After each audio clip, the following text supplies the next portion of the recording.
Yo, Access, welcome back to New Access Channel with Mirian is here. Oke teman-teman, selamat datang kembali di channel New Access. Apa kabar kalian semua?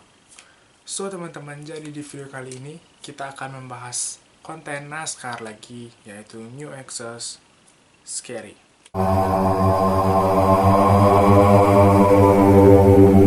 Jadi sesuai dengan konten yang akan kita bahas, jadi di video kali ini, di kesempatan kali ini, kita akan membahas lagi tentang kisah atau asal-usul hantu dari berbagai negara. Dan di video kali ini dan kesempatan ini kita akan coba bersama-sama membahas 5 asal-usul hantu dari negara Rusia. Dan teman-teman, konon negara Rusia ini juga menyimpan beberapa banyak hal misteri dari beberapa tempat-tempat angker dan hantu-hantunya. Namun di video kali ini kita bakal coba dulu bahas asal-usul hantu yang ada di negara tersebut. So, sebelum kita masuk ke pembahasan, seperti biasa, buat kalian yang udah klik video ini tapi belum subscribe, langsung klik tombol subscribe di bawah, hit the button biar jadi abu-abu, and jangan lupa like sebanyak-banyaknya. Oke? Enjoy this video guys, let's see. Yang pertama ada boyar tanpa kepala di abad ke-12. Jadi teman-teman, jadi untuk legenda yang pertama ini berhubungan dengan Pangeran Yuri Dolgoruki. Selama perjalanannya melintasi daerah Moskow dan perbatasan atau jalan-jalan di Moskow ini, dia selalu mengajak orang bijak yang selalu menemaninya, yaitu pria berasal dari Yunani. Dalam perjalanannya melintasi daerah Moskow ini, secara tidak sengaja dua orang ini dari Pangeran Dolgoruki dan orang bijak dari Yunani tersebut melihat adanya hewan yang aneh, hewan berkepala 3. Karena sang pangeran dan orang bijak ini melihat adanya binatang aneh tersebut, secara otomatis mereka berdua merasa ketakutan sehingga membuat mereka berdua harus berlari terbirit-birit menuju hutan. Namun dibalik dari ketakutan tersebut, orang bijak dari Yunani ini mengatakan bahwa itu merupakan suatu pertanda yang baik. Mengapa? Karena menurut orang bijak dari Yunani tersebut, di tempat hutan yang dimana saat ini sedang didiami atau dua pria ini berada, konon menurut pria bijak dari Yunani tersebut, di titik hutan itu akan dibangun kota yang megah, yang dimana akan menjadi tempat berkumpulnya negara-negara dan suku bangsa yang ada. Dan karena pangeran ini berada di hutan, secara tidak sengaja pangeran dan pria bijak ini menemukan salah satu bukit yang dimana di atas bukit tersebut terdapat kota yang sangat berdiri megah, yang dimana kota tersebut terlihat makmur dan jaya, yang dimana kota tersebut adalah kota milik dari seorang boyar kaya bernama Stefan Kuchki. Namun, karena Raja Boyar ini sangat sombong, tidak mau menemui sang pangeran yang hendak datang ke kota tersebut untuk, ya setidaknya mungkin seperti kita mengadakan pertemuan atau ya layaknya sebagai seorang pangeran dan sebagai seorang raja, mengadakan pertemuan, menjalin kerjasama ataupun hal yang lain. Namun akibat kesombongannya tersebut, raja atau si pemilik kota tersebut, si boyar ini, menolak untuk bertemu dengan sang pangeran. Karena kejadian itu, akhirnya sang pangeran Dolgoruki ini sangat marah dan menyuruh punggawanya atau menyuruh prajuritnya untuk menangkap dan mengeksekusi si boyar ini. Yang dimana setelah dieksekusi, si boyar ini meninggal, yang kepalanya terbelah, jatuh ke tanah, dan darahnya yang menciprat atau berlumuran kemana-mana. Setelah kejadian ini, masyarakat Rusia percaya bahwa salah satu daerah yang berada di Rusia, yaitu Sretenka modern, menjadi rumah dari hantu boyar ini. Sejak kejadian tersebut, salah satu daerah yang berada di Rusia, yaitu Sretenka modern, menjadi salah satu tempat yang dipercayai oleh masyarakat Rusia sebagai tempat di mana hantu boyar ini bergentayangan dan menakut-nakuti warga Rusia. Karena kejadian ini, untuk masyarakat yang percaya akan adanya hantu dan percaya dengan adanya takhayul, warga Rusia mempercayai bahwa Sretena modern ini adalah kota yang dibangun atau berlandaskan dengan di atas dari genangan darah dari hantu boyar ini. Jika kalian merasakan hal seperti ini atau mungkin di daerah kalian memiliki kejadian yang sama seperti ini, kalian bisa bercerita juga, tulis di kolom komentar di bawah, kita saling sharing tentang apakah memiliki hal yang sama ataupun misteri. Yang kedua ada arsitek Italia yang terbunuh di Kremlin pada abad ke-15. Legenda yang kedua ini menceritakan tentang keponakan dari Kaisar Bizantium terakhir, yaitu Tsar Ivan III dengan Sofia Paleologue. Jadi setelah Tsar Ivan III ini menikahi Sofia Paleologue ini, akhirnya Tsar Ivan III ini memerintahkan untuk membangun katedral yang megah di wilayah Kremlin. Namun, sekeras apapun arsitek yang bekerja atau membangun katedral ini selalu mengalami keruntuhan. Kenapa? Karena dipercaya pernikahan dari Tsar Ivan III ini dan Sofia Paleologue ini dianggap pernikahan yang tidak disetujui sebagai pernikahan bentuk dari kemurkaan Tuhan akan adanya pernikahan ini. Karena tidak berhasilnya arsitek-arsitek dari Rusia merampungkan atau menyelesaikan katedral ini, lalu si Sofia Paleologue ini menyarankan dan menasehati suaminya untuk mencari arsitek di luar dari negaranya, yaitu arsitek berasal dari negara Italia. Lalu setelah mereka mencari-cari arsitek yang tepat untuk membangun dan melanjutkan pembangunan dari katedral di Kremlin ini, akhirnya mereka menemukan satu kandidat, yaitu arsitektur dari Italia yang bernama Aristotele Fioravanti. Dan akhirnya pembangunan dari katedral di Kremlin ini berhasil rampung dan sukses. Nah, ada sisi menarik dari katedral ini, di mana arsitek si Fioravanti ini membangun beberapa terowongan untuk menyimpan rahasia yang ada di katedral di Kremlin ini, dengan tujuan agar musuh tidak bisa mengetahui hal-hal penting yang dirahasiakan oleh katedral ini. Tsar Ivan III ini melarang sang arsitek untuk kembali ke negaranya, dan pada akhirnya sang arsitek ini berusaha melarikan diri untuk kembali ke negaranya. Namun dalam usahanya untuk melarikan diri untuk kembali ke negaranya, hal tersebut gagal karena seluruh pasukan dari katedral yang dimiliki oleh Tsar Ivan III ini berhasil menangkap arsitek dari Italia ini. Dia ditangkap di perbatasan menara Taititskaya Kremlin. Sejak saat itu, nama dari arsitek Italia ini hilang dalam sejarah, di mana diduga bahwa arsitek Italia si Fioravanti ini meninggal di menara tersebut karena terkurung di dalam dinding menara Tiratsika ini.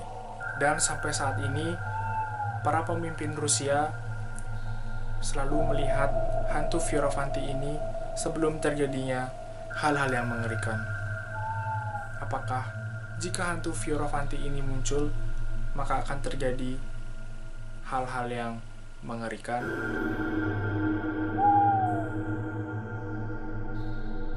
Yang ketiga, pembunuh terkutuk di Gorgosskosoe pada abad ke-18. Gorgosskosoe ini adalah merupakan nama jalan yang ada di salah satu tempat di Moskow. Pada saat itu, orang-orang yang dihukum di penjara koloni Siberia dibawa keluar ke daerah Moskow, di mana suatu hari ada seorang pembunuh berbahaya yang berbaris dalam konvoi narapidana. Namun, usianya berakhir di tengah jalan karena tak ada waktu untuk menguburnya, dan inilah sebabnya memiliki jiwa yang tidak tenang dan tidak damai, dan harus masih meneror orang-orang yang berada di sekitar jalan tersebut, yang berada di sekelilingnya. Dan menurut para pengemudi yang pernah melintasi jalan Gorgosskosoe ini, melihat bahwa setiap larut malam akan ada orang itu tampak berjanggut, menggunakan pakaian yang buruk, dan tampak seperti gelandangan. Dia melambai-lambai kepada orang-orang yang melintasi daerah tersebut, seakan-akan memintanya untuk berhenti dan menghampirinya. Tapi gaya berjalan dari orang ini itu sangat aneh, karena jalannya itu seperti orang yang sedang dibelenggu. Jika ada orang yang melihat atau warga Rusia yang melihat, maka harus berhati-hati. Karena yang diduga orang ini aslinya bukan orang, melainkan hantu pembunuh terkutuk itu. Apabila saat ia melambai-lambaikan tangan kepada para pengemudi yang lewat, maka ia akan bertanya kepada pengemudi itu, "Maafkan saya." Dan untuk mengelak dan menyelamatkan diri, kalian harus menjawab, "Tentu, Tuhan akan memaafkan semua perbuatanmu dan memaafkan dirimu." Dan setelah kalian menjawab pertanyaannya tersebut, atau setelah memberikan jawaban dari pertanyaannya, kalian harus cepat pergi tanpa harus menoleh ke belakang lagi. Kalian harus langsung pergi meninggalkannya. Kenapa? Karena jika kalian berdiam di sana dan menoleh ke belakang, saat itu juga kalian bisa langsung diajak dan dijemput untuk mengikutinya ke neraka. Seram bukan? Yang keempat, ada orang tua kikir dari Mianitskaya Ulitska pada abad ke-19. Jadi legenda keempat ini adalah berasal dari suatu keluarga, yaitu di rumah keluarga Kusovnikov, seorang pasangan yang tinggal tanpa anak di Mianitskaya Ulitska ini dikenal sebagai keluarga yang eksentrik atau bersifat tertutup kepada orang lain, yang dimana rumah mereka dihiasi dengan simbol-simbol masonik. Dan legenda menyebutkan bahwa pasangan ini menemukan simbol masonik itu di salah satu ruangan, hingga akhirnya dia memutuskan untuk tidak mempunyai anak dan tidak mempekerjakan banyak pelayan. Pasangan ini sangat takut kehilangan uangnya, sehingga ia tidak pernah meninggalkan rumahnya karena mereka takut bahwa uang tersebut akan hilang.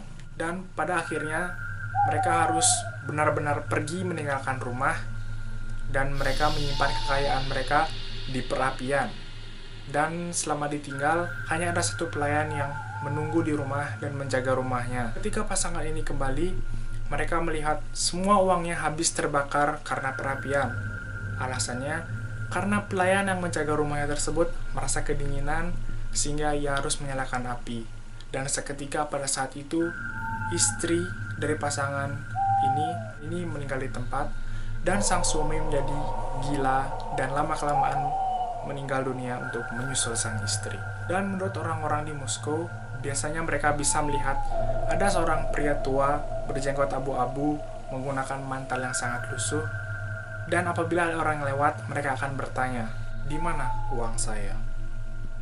Nah, jadi jika kalian bertemu dengan hantu ini merupakan pertemuan yang sangat tidak diharapkan terjadi. Karena apabila ada orang yang didatangi hantu pria tua ini, maka pada saat itu juga mereka bisa kehilangan uang dengan skala yang sangat besar. Jika kalian melihat orang tua berjenggot abu-abu, mantelnya lusuh, lalu bertanya seperti yang tadi, kalian harus lari atau menjawabnya.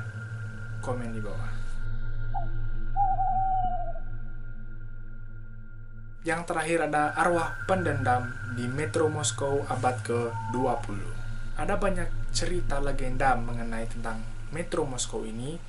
Ada yang mengatakan bahwa pengunjung atau penumpang yang hendak menaiki kereta disarankan tidak menaiki gerbong kereta biasa yang berada di jalur oranye setelah tengah malam pada satu hari tertentu, biasanya dalam setahun. Bermula pada 9 September 1999, di mana pada saat itu ada 5 wanita muda yang menaiki gerbong kereta ini. Pada saat itu terdapat 5 perempuan muda yang menaiki gerbong kereta dengan nomor 26498 pada malam hari, dan mereka tiba-tiba tidak sadar atau tidak mengalami kesadaran. Dan salah satu penumpang mencoba merekam kejadian tersebut. Setelah itu baru diketahui pada tahun sebelumnya, di 9 September 1998, di stasiun FDKNH, seorang perempuan muda kehilangan kesadaran yang membuat ia terjatuh ke rel sementara ada kereta api yang melaju dan melintas. Dan sejak kejadian itu, di tahun-tahun berikutnya, menurut warga Rusia, dipercaya bahwa hantu ini muncul di hari kematiannya 9 September untuk membuat penumpang kehilangan kesadaran dan berakhir sama dengan dirinya. Untuk teman-teman yang menaiki gerbong kereta api, janganlah pergi tengah malam karena bisa saja hantu ini berada di dalamnya. Oke teman-teman, mungkin sekian aja untuk video dan kesempatan pembahasan hantu kita kali ini, hantu dari Rusia. Dari seluruh yang aku baca, ini benar-benar hantu yang dimana memang ada pada abadnya masing-masing. Jadi ini lebih ke kepercayaan yang sangat kental oleh warga-warga Rusia di sana, yang memang telah ada dari kerajaan ataupun legenda-legenda yang ada di negara tersebut. Jadi jika aku bayangkan sendiri, mungkin hantu ini akan terlihat lebih seram, karena yang dimana umur dari kejadian ini juga sudah sangat lama, abad dari 15 sampai abad ke-20. Nah, jika kalian suka, jangan lupa kalian untuk klik tombol like sebanyak-banyaknya, dan jangan lupa komen untuk di next konten kita harus membahas hantu apa lagi. Atau buat kalian yang ingin aku mereaction video penampakan, chat history horror, dan kalian punya video-video yang kalian anggap seram dan enak untuk kita jadikan konten dan kita tonton bersama, kalian bisa kirim di emailku di description box di bawah, sudah lengkap. Dan jika kalian lebih aktif di Instagram, kalian bisa kirim ke aku via direct message atau DM. Jadi kita bisa saling berpartisipasi lah untuk channel ini. So, terima kasih buat kalian yang udah nonton, and see you guys on the next video. Stay safe and stay healthy. Bye.